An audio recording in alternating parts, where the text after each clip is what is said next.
Uh, Today I'm going to discourage those young dark entrepreneurs who wants to be rich, putting in a startup. And here are the reasons, which is very genuine. After listening to this video, you will totally agree to my viewpoint, whether you choose to have a startup or not. But you will at least consider this video as a worthy investment of your time share, mind share, and a valuable management mantra and the business lesson that I'm going to teach you after so many years of hardships, business failures, and backstrapping, leading to starvations in my business life. The management mantra is pretty simple. I see today hundreds of entrepreneurs, in fact, hundreds of, especially the students generally, the young dogs, or those people who have less than 7 years of experience. They want to become they want to become an entrepreneur. They want to put in a startup. I have graduated as a postgraduated from XYZ big institute. I've done MBA from so and so institute, and now I'm going to have a startup. Great. Why you want to make a startup? That's the first question I ask them. Whenever I'm hired as a consultant, or whenever someone comes to me, and it is simple. I want to be very rich. I want to be like Mark Zuckerberg. I want to be like Bill Gates. I want to be Ambani. I want to be the richest person. So I want to have a startup. I want to have a business. Great. It truly is.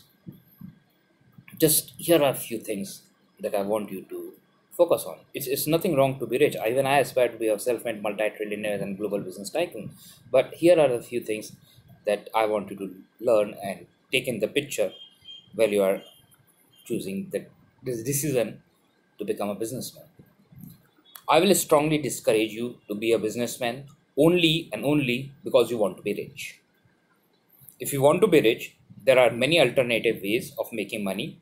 One of the most used ways are often used by many of the people who have strong, secure corporate jobs, and their wives are running their businesses, or their wives have strong, secure corporate jobs, and they are running business, or they are learning a part-time business. Let's say, like most of the professors in your educational institutes, or most of the are also authors of a number of ebooks, and also takes speaking assignments or seminars or workshops, and they make part-time earnings onto it. So these are ways that you can start making money, and once they flourish it, once you have sufficient savings and your business started flourishing, you can become a full-time guy. There's yet another way. Why I want you to recognize this one thing is a simple Google search will tell you that over 90% businesses, the startups, close down in first 6 months, at least in the first year. And those people who are, if you closely observe those people who have just started up as a startup and they have to close it within the first year, are because they were somewhere deep inside, the foundation was wrong. They were fundamentally wrong. They had false grandeur of business sense.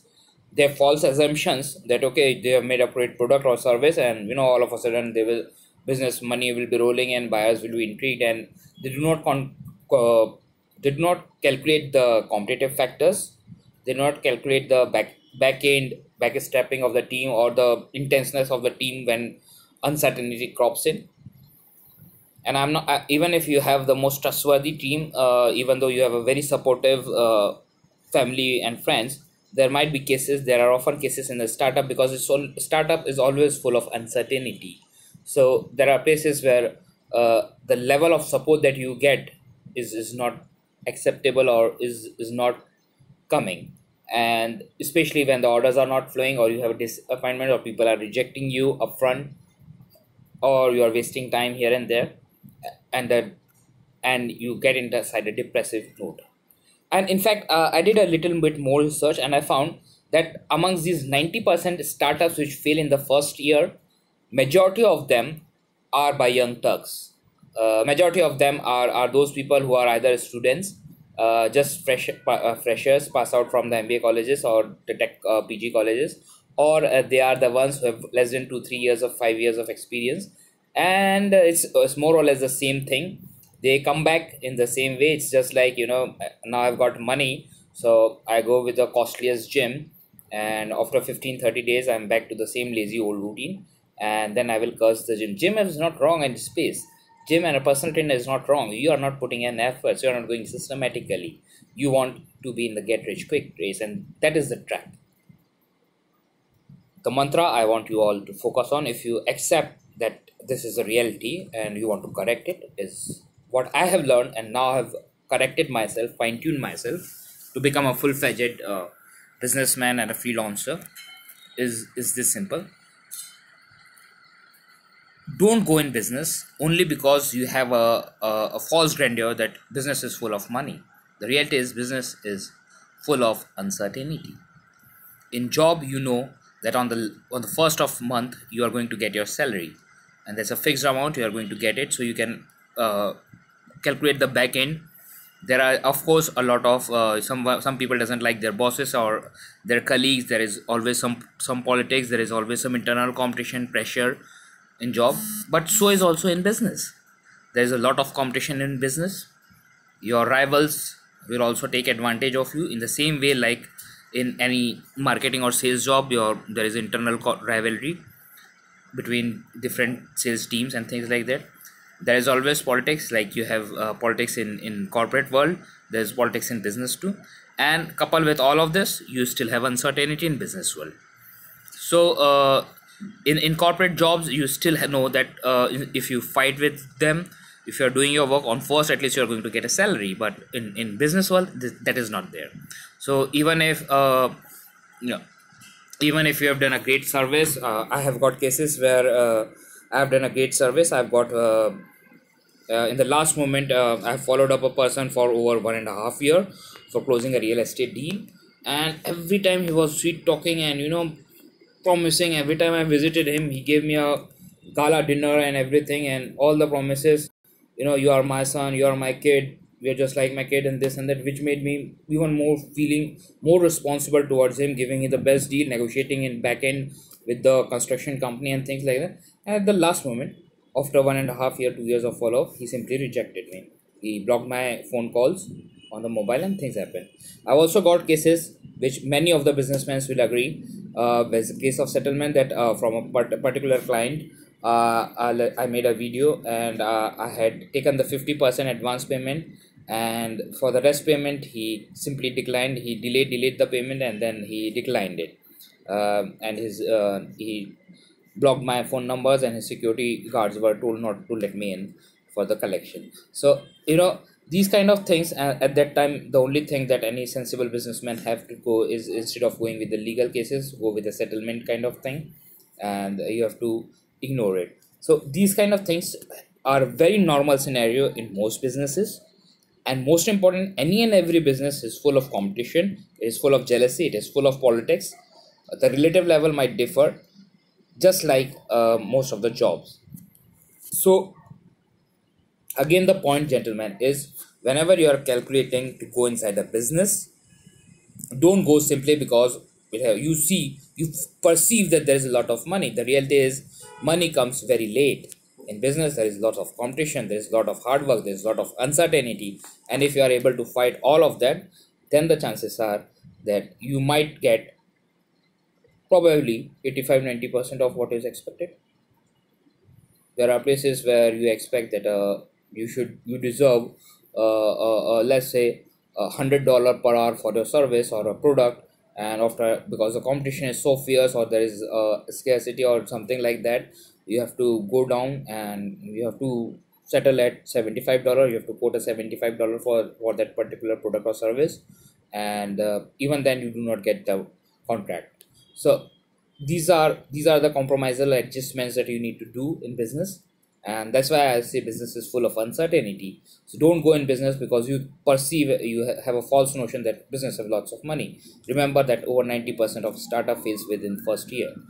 Business demands a lot of commitment, a lot of consistency, a lot of passion area, uh, a lot of enterprising skills, and it is not just about risk taking. It's not just about very smart work. In reality, it is a complete package deal. It involves smart work, it involves sensible risk taking, calculated risk taking, it involves a scope that you should have sufficient funds and the ability and the mindset to take mistakes and failures in your stride and move ahead. And then also you have to be committed and consistent and still focused in the bad times, maintaining your personal mindset and consistent internal motivation, and then only you are able to manage things. And the cool and calm inside you with marked consistency of 5 years, then you are going to get some strong footing. So again, I will focus you, don't just go in a business from the false grandeur that businesses have lots of money. It does, but it comes very late. The first thing is you have to fight the competition. The first thing is you have to live with uncertainty. You have to accept that uncertainty is a way of life. And all this time, for me personally, it is always the intrinsic passion area and the self motivation that came, and it is the passion area that come. And that is the reason why I'm in this business of intellectual properties education, online courses, and this kind of videos. So this gives me personal happiness and satisfaction of using the knowledge and experience that I have accumulated over 36 years of torturous ups and downs, and now and hard-earned successes, well-deserving successes that I have. And because this gives me a personal happiness, I really love sharing these views in my own way, for few and quality people, and on my terms.